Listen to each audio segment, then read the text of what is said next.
Hello beautiful soul! Welcome back to my channel. This is my channel, Amir for Japan, Kaban Aquarius. This reading is for you. Tingnan natin ang iyong second half ng August. Maraming salamat muna sa mga subscriber, new subscriber, cross-watcher, at sa mga bagong pasok dyan. Welcome na welcome kayo sa bahay ni Ate Aimee. Salamat din sa nakataba ng puso ninyong mga comments at sa mga nagpa-personal reading. Marami pong salamat. Kung gusto nyo na energy nyo lang talaga, ang gusto nyo makuha natin, all the details is in description below. Paki-check na lang. Di sa general reading ka ba na Aquarius, kunin mo lang ang sayo at itapon ang hindi naman sayo. Maaring vice versa. Energy mo, energy ng person mo, energy ng malapit sa puso mo, nangyayari, or mangyayari pala. Use your own intuition, lawakan yung isipan nyo ha. Energy reading tayo. Ano man ang gender mo, ano man ang edad mo. May nakikita ako sa'yo, Aquarius, na magkakaroon ng union, togetherness, or may mga bonding situation. Ako nakikita, may mga tension pa talaga na hindi pa natatapos, o may mga tension, o may mga sitwasyon na mahahata ka na nakaraan. Yan na nakikita ko. Also, iba dito may mga pag-uusapan related to a partnership, ganyan. Yan na nakita ko. Also, vice versa, meron ako nakikita na may tao na maa-attract sa'yo or ikaw maa-attract sa kanya. May ganun sitwasyon. Iba-iba kasi klase yung attraction, no? Iba-ibang klase yung attraction. Pwedeng humanga lang, pwedeng bumilib, pwedeng iba-iba, pwedeng crush, pwedeng ganun. Aquarius, warning you of a problem either now or in the near future. Mag-ingat ka kasi yung mga problema, kung may mga wala kang problema ngayon, may mga parating na problema, or tulad ng sabi ko kanina, di ba? Parang may mga tension na hindi pa tapos, or problem. Mangyayad ka rin when it comes sa finger, ikaw or someone into your life, pwedeng mga maipit, maputulan, wag naman sana, mamanhid, masugatan, matusok, pagdugo, maniper, any situation, no? When it comes sa finger. Dealing or relationship with a woman with the dark complexion or hair. Maaaring ikaw ito or someone into your life. Kaya maaaring magkakaroon ka ng makipag-usap or may uutusan ka na ganito ang itsura o ganito ang personality, ang ganito. Ganyan, mga dark complexion or dark yung hair niya, maaaring ganun. May mga dealing situation, maaaring may mga pag-uusapan o makipag-deal ka. Or tulad ng sabi ko, di ba, partnership, di ba? Or maybe, siya yung tao na magiging ka-union mo. You are on the road to success. Sasabi dito is, mag-focus ka lang, kumbaga, nagiging sigsag yung path mo this time, pero wag kang hihinto kahit mahirap tumahak dito sa obstacle na to, no? Pero nasa tamang landas ka. Ibig sabihin, meron kang umpisa na isang sitwasyon na naiisip mo siguro. Diba kasi andito rin si unicorn, no? Andito rin si career. Maaring ganun, no? Sa iba sa inyo. Well, tama naman yon. Kung ano yung sinasabi ng intuition mo, tama yun. You are, kumbaga, may mga sitwasyon na magsasucess na. Yan. Huwag ka lang hihinto. O may lalaki din, babae tsaka lalaki. Dealing or relationship with a man with blonde, gray, or white hair. Maaaring ikaw ito or someone. Ganyan. Lagyan natin yan, dalawa yan. Someone is trying to come between you and a friend, something you want. Ay, ganun. Pwedeng sipat ito third party to, alam mo, ganyan, di ba? So, tapos ito yung distraction or maaring lalaki yung distraction, vice versa. O kaya naman siya yung magiging blockage mo to success. Or maybe di ba? May mga tao na ganito. Anak, baba, alis ka dyan. Nagwala naman lahat. Teka lang. May nakita kasi ako distraction. Nakita ko distraction. May nakita akong pupo. Di ba? Dito. Distraction nga kay ate. Force working against you. Hala, patay tayo dyan. Mag-trust ka sa intuition mo. Dito, Diba, sabi ko dito, diba, parang may iba dito is there sa third party or mga distractions in life kasi andito si romance in the air. Huwag kang papasok, mag-trust ka sa intuition mo, huwag kang papasok bigla-bigla in a relationship na pwede kang maging third party kasi andito rin si wage, no? Or may tao dito na may masamang pakay sa'yo. Malapit ka sa ganito, mag-trust ka sa intuition mo ha. Baka magiging mabait siya sa'yo, tapos pala may masama siyang pakay sa'yo, di ba? Ang ba dito is they involve or may involvement ang law or something law situation, ganyan. Iba dito, may tao dito na may kakayahan na wino-work out kanya when it comes to mga bad evil, mga palipad hangin, gusto kang gawa ng masama, gusto kanyang maging kasi why may tao rin kasi dito na may sama ng loob. No? Yeah, strong emotion, passionate love or hate. Ganyan. Kumbaga, andito yung sitwasyon na to na may gusto siyang gawin sa'yo or iniisip niya, ganito, ganyan, sana ganyan ka, sana ganun ka. Yun, basta have faith lang. Nakita ko dito. Dito rin is maaari related to an fire sign, Aries, Leo, Sagittarius. Sa iba sa inyo, or may mga hungry situation ka, or handito yung sitwasyon na may mga gagawin ka na excitement na gusto mong gawin yon, or sa iba dito maaari magkakaroon ka ng pagkainis, pagkabuisit sa isang tao o in a situation, paaring sa lalaki o sa babae. Ganyan. Or maari itong dalawa na ito or isa sa kanila may gagawin silang masama sa iyo. No, mag-ingat ka pa rin. Kasi marami kang blockage sa buhay mo. Tingnan natin ang energy mo. Anong energy? Iba sa inyo, you will become a center of attention. Hindi ko alam why, pero maraming tao ako nakikita. Siguro magkakaroon ng recognition, o mare-recognize ka, or may pupuntahan kang mataong lugar. May mga ganun sitwasyon. Baka naman networking ka, di ba? Artista ka. Yung mga sitwasyon na ipopokus mo yung sarili mo doon, yung goal mo. Kumbaga, nandun ka sa sitwasyon mo na you follow your goal, you follow yung instinct mo, intuition mo, energy mo. Okay. Okay, energy mo, ang nakikita ko sa'yo is magkakaroon daw dito ng clarity sa'yo, no? Sa mga bagay na paplanuhin mo this time. Para i-move forward mo na siya. Ganon. May mga actionan ka this time sa nakikita ko dito. Energy mo is, yun nga, tulad sabi ko sa'yo dito, is may mga didesisyonan ka dito na goal. So, iba dito, travel to. No? Siguro iba dito is magta-travel kayo, ganyan. By that 3rd week, 3 days, 3 months, 3 weeks, something. Iba sa inyo kanina, sabi ko, di ba may union? Maaring, yung point na yun is the 2 days, 2 weeks, 2 months, or 2 hours, 2 minutes, mga ganun. May mga lakad or may mga traveling situation, union situation, may mga ganun. Ang nakikita ko rin, energy mo is yun nga, may mga decision making ka na gagawin. Parang andito rin yung energy mo na handun yung strength mo, handun yung, may mga bagay na pupukusan ka na this time, handun din yung pride mo, kumbaga pagbabalik ng ikaw, handun yung confidence, yung lakas ng loob, o yung courage, o yung tapang mo this time, no? O also, handun yung controlling yourself dito sa situation na to, sa nakita ko dito. Yun ang nakikita kong energy ng iba.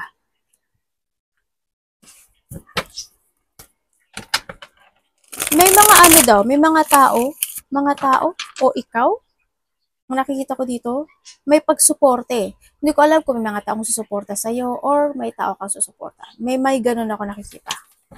Tingnan natin ang parating sa'yo. Uy, makakatanggap ka raw ng gift.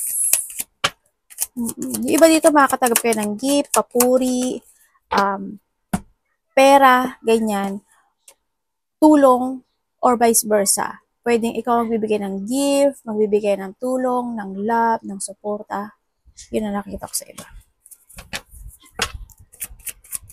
O you're receiving something. Mga ganun. O vice versa ha. The lovers. Parating, the lovers. Okay. Ano po?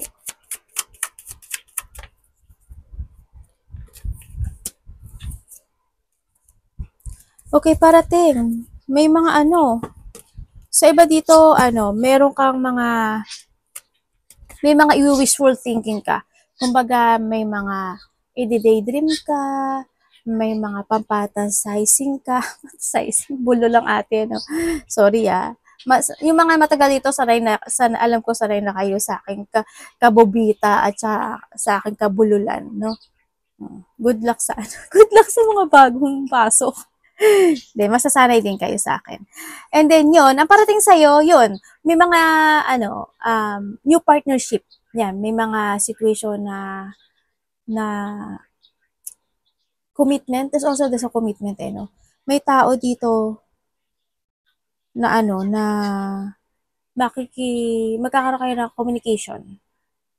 Yan, may communication. May union din no? Tulad ng sabi ko sa inyo may union. Sa iba dito, siguro it happen when it comes to ang union, siguro 4 hours, 4 days, 4 weeks, over the 4 weeks. Ganyan. 4 weeks ng month, maaring ganun, or 4 months, mga ganun. 4 days, 4 weeks, 4 months, 4, ika-4 ng linggo. Sa iba sa inyo, na andito ka sa sitwasyon mo na yung iba, siguro magpo-focus ka na sa sarili mo. Dito. Sa nakikita ko dito. May mga sitwasyon na bigla ang magaganap o mangyayari. Pwede kang ma-frustrate sa nakita ko ang parating din. May tao na makikipag-usap no? Tulad sabi ko kanina, 'di ba, may communication. Taong malalapit to sa'yo, syempre. Bigla mangyayari siguro frustration o kaya painful situation happen. Ako nakikita. Ang sabi rin dito, may devil ka dahil. Napaganon pa si ate, no? May no? Mayroong, yung iba dito, pagtahak. May tatahakin ka na bagong, destiny in life. Or magkakaroon ka ng choices in your destiny. Yun na nakikita ko dito sa iba sa inyo.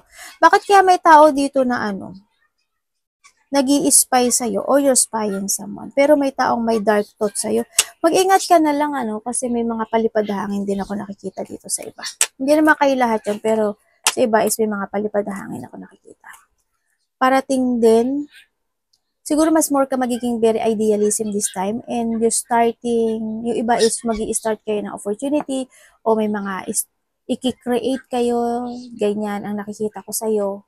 16 to 31, may mga creation situation, may mga idea na papasok sa buhay mo, sa isip mo, sa buhay mo. Magkakaroon kayo ng choices in life, may mga situation na yung magbibigayan kayo ng emotions ng mga tao. Halimbawa, sa lovers mo, maaring sa mga kamag-anak mo, sa mga malalapit sa'yo, ganyan. You're mag-share kayo ng feelings to each other, ganyan. May mga situation na also love. Yun, kasi andito rin si, di ba? Baka may magbibigay ka ng magmamahal o may mga tao na magbibigay sa'yo ng pagmamahal. Ganyan. Makakaramdam ka ng love, ganyan, with someone. Yun ang nakikita ko sa iba. May malaking pagbabago mangyayari sa'yo. May mga sitwasyon na mag-heal na. Kumbaga matatapos na, mag-heal na. Ganyan. May mga beginning of a cycle. Ano ang dapat iwasan? Ay, ano ba yan? Anong dapat iwasan ni Aquarius? 16 to 31.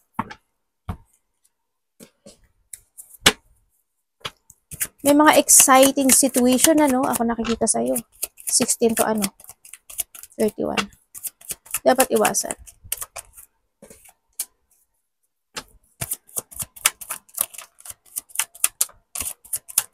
Hindi ba sumasakit yung ulo mo, paa mo?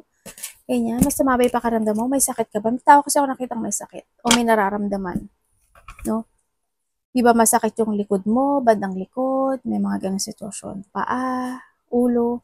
Okay, dito, ikaw or someone dito iwasan mo yung mag-alinglangan ka sa mga gusto mong gawin in life. And then iwasan mo rin na yung anxiety, syempre, yung ma-stagnant, yung chaos, iwasan mo yun, yung ma-stress, iwasan mo yun. Iwasan mo na hindi mo ipaglaban o ipagtanggol din yung sarili mo in a way na alam mong tama ka. And then iwasan mo yung mag-alangan sa mga bagay na gusto mong umpisahan. o simulan o simulang muli. Iwasan mo yung mahata ka ng nakaraan. Iwasan mo yung matakot. Iwasan mo yung magkaroon ng mga pagpapabaya in life, sa lahat ng goal mo. Lalo na rin sa pera, ganun din. Iwasan mo maging pasaway. O kaya yung mga taong pasaway, ganyan. Yung mga tao na immature kung mag-isip, yan. Or kung ikaw ito syempre, more on maturity. Magkaroon ka ng pagdududa sa sarili mo, no? Sa mga kakayanan mo, iwasan mo yun. Sinasabi, iwasan mo yung mga taong bullying, iwasan mo yung mga tao na wala sa katuwiran, kumbaga alam mo namang mali sila, pero pinaglalaban pa rin nila yung gusto nila. Umiwas, ikaw na umiwas, no? Hanggat maaari sa mga disagreement, conflict man yan, ikaw na lang yung umiwas. Kumbaga, free yourself. Yung makipag-compete pa sa kanila, makipagtalo, ay nako. Ma-out of balance, ma-disbalance, ma-imbalance, iwasan mo. Tingnan natin, love. Kamusta po ang love ni Aquarius? Love sa lahat, kapatid, anak, magulang, karelasyon, kaibigan, pamilya, kung sino man siya. Love ni Aquarius. Saka, ayos lang ako sa upo. Love ni Aquarius. Please show me.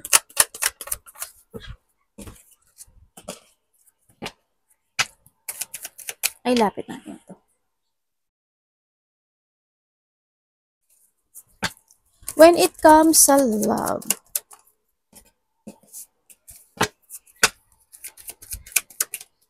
ano ba yun? May umalis na pala. Paano pa to? Paano pa to? Okay, when it comes sa love, nagkaroon na ng separation, syempre.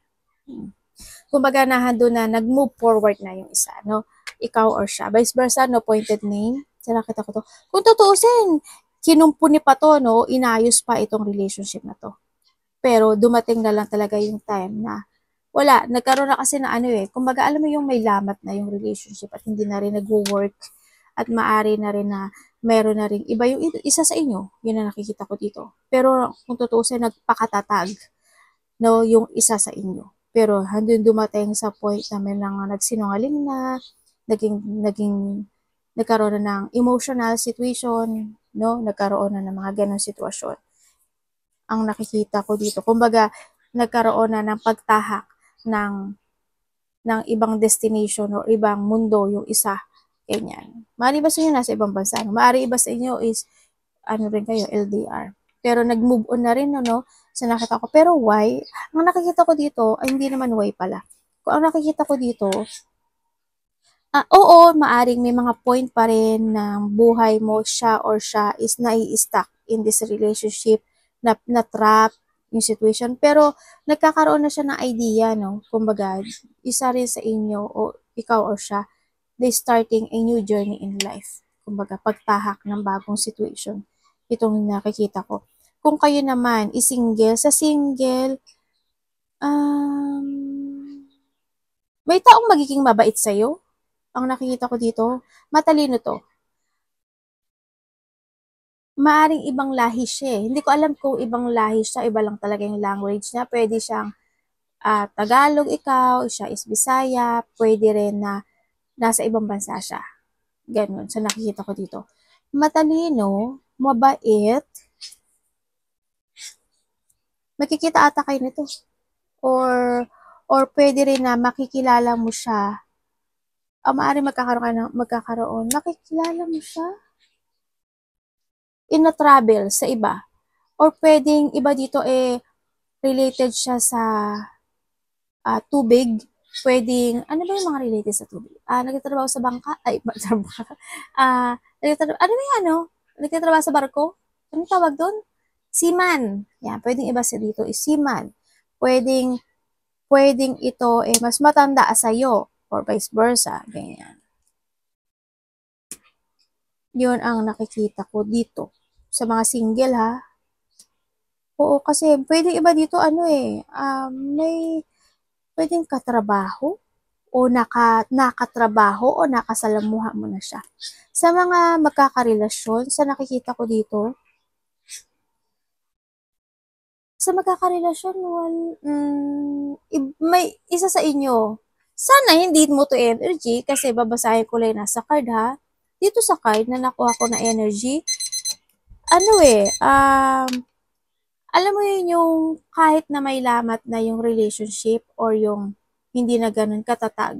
Kasi may mga situation na nagkakaroon na ng lamat, ganyan. Andun pa rin yung isa sa inyo na aware. Andun pa rin na isa sa inyo is nagtitake it action na huwag mabuwag itong relationship na ito o huwag magkaroon ng separation. Andun pa rin yung sitwasyon na yun, no? Sa nakikita ko sa iba. Pero yung isa kasi pwedeng they always say sorry or hindi man siya nagsasorry, pinaparamdam niya sa'yo or ikaw nagpaparamdam na mahalaga siya kahit na may mga sitwasyon na hindi kayo nagkakaintindihan, kahit na nagkakaroon na ng massive change in this relationship, ganun. Alam mo yun, yung wag lang mawasak totally yung relationship, kumakapit yung isa sa inyo. Maring ganun yung iba sa inyo, no, dito sa situation. Yun, pero hindi ko alam why, ikaw or siya, iba yung tinatakbo ng puso niya eh. Sorry doon Pero yun yung nakuha ko, ngayon ito yung nakuha ko, nakuha ko na energy. I-wish mo na hindi mo to energy. Kamusta po yung money ni Aquarius?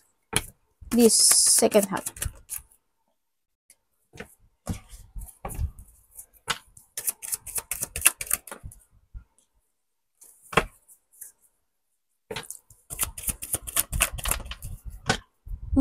Panalo. Mukhang hirap. Sabi ko, hindi naman siguro kayo lahat. Sa money mo, hirap. May bigla akong paggastos. Hindi ko alam po ikaw or someone is mayroong magko-confess sa'yo related to a money. Ikaw magko-confess or siya. Vice versa.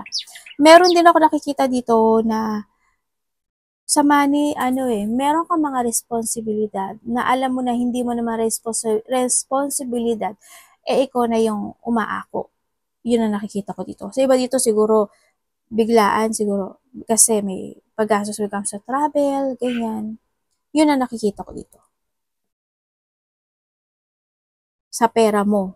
Iba dito siguro is you try to make it balance or control yung pera mo. Ganon. Iba dito, may pagja-jungling when it comes sa money. May paglabas may pag-let go ng pera. Ako nakikita dito. Yun. Maaring malaking paggastos ito sa iba. Sa ibang aspeto, ibang message sabihin ko dito. May biglaang confession. Ako nakikita dito. May tao na magko-confess sa iyo. Or ikaw ang magko-confess or makikipag-usap, ganun. Itong tao na to is in a distance. Pwede nasa ibang bansa, nasa ibang probinsya, nasa province, or ikaw. Anong mangyari? Related sa money ang pag-uusapan. Yun na nakikita ko dito. Related to money. Yun. May pag-uusapan na related to money. At may nakikita rin ako dito na may tao na hindi maaasahan at hindi mapagkakatiwalaan. Siguro naman hindi ikaw to. May tao ko nakikita dito. Tsaka ano ba nakikita ko dito? May tao dito na hindi ko alam kung ikaw.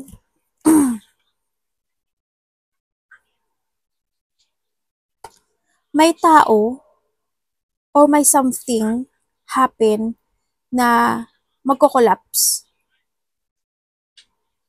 May breakdown, merong pagbaksak, pagguho, pagkasira, may mga ganung sitwasyon. Pwede sa relationship, wag naman sana wag naman sana may disappointment. You need to be aware na lang wag naman sana sa mga sasakyan, sa travel, wag naman sana doon Yan, basta may mga ganun ako nakikitang sitwasyon. Baka naman ikaw mahulugan ka o kaya mahulog ka sa upuan, mahulog ka sa kung saan, di ba? Or someone into your life is ganun ang mangyari. Yun ang nakikita ko dito. Basta may mga biglaang magaganap ang mangyari. Tingnan natin. Any opportunity pa kay Aquarius. Ba yun?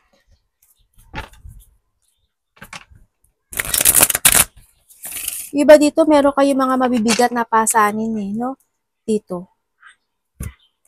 Mabibigat na pasanin sa sarili. Tsaka ano, may mga iniisip ka rin na gusto mong umpisahan. May mga iniisip ka rin na gusto mo. May mga ile-let go ka siguro. Sa iba dito, may mga ile-let go kayo. Ano ba to? Opportunity. Wala, ano ba yun?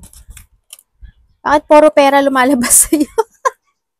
Puro pera. Ate kasi, malaking gastos ka siguro. Siguro marami kayong gagastusin. Kasi puro pera eh. Ako nakikita sa'yo. Okay, iba pa. Ang nakikita ko dito, ano? Merong ano, mga partnership. May mga partnership, may mga, so tulad na sabi ko kanina, pag-uusap sa pera, may mga dealing, may mga collaboration, may mga tao. May tao? May mga tao? Na mag-share sila ng goal sa'yo, share ka ng goal sa kanila, vice versa. May mga makipag-usap. May mga pag-uusapan as in. May mga pag-uusapan dito. Ganyan. May mga ganong pag-uusap. Bakit ano, may conflict?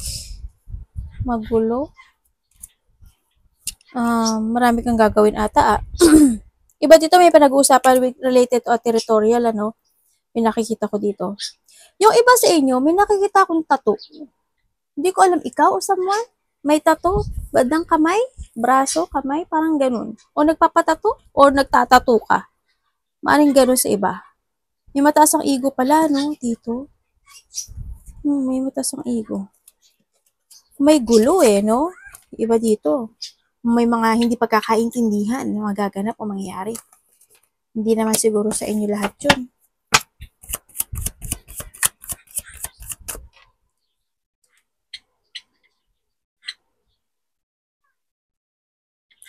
Dito sa point, dito sa ano ha, ingatan mo rin yung sarili mo, no? Dito, self-care is needed. Huwag ka masyadong ano, yung mga hindi naman na kailangang, huwag mo na akuin, no? Pero nasa sayo yan. Kayo pa rin naman magdidesisyon sa huli nito. Advice.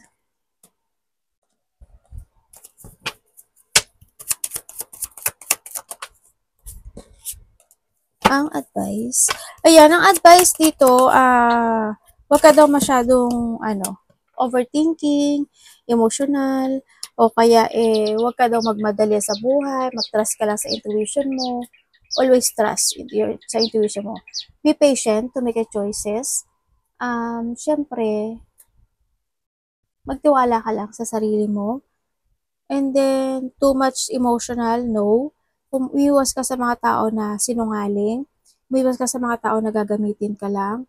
Sa mga tao na iba ang pakay sa'yo. Hindi love, needs. Iwasan mo yung mga tao or umiwas ka sa mga tao na disloyal, makasarili, sakim, manggagamit, corrupt, walang pakialam, ano pa, iwasan mo yung, syempre, anxiety, stress, no? Iwasan mo yun. Tsaka kung kulang ka sa tulog, medyo magbawi ka, no? Dito. Iwasan mo yung hindi ka mag-focus at hindi maging practical. Hindi mag-focus sa mga goal, ganyan.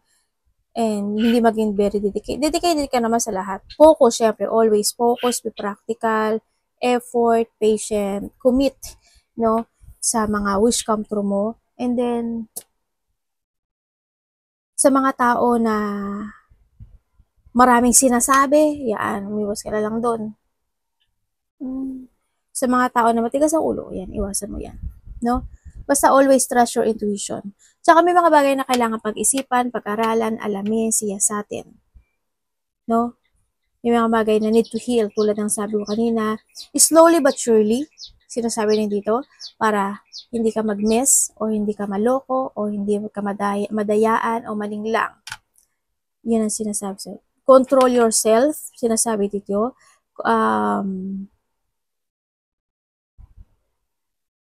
Siyempre, wag din yung pabago-bago isip, steady lang. steady. Kasi pag babago isip mo, sabi ko nga di ba? Slowly but surely, di ba? Be steady. Yan, steady lang.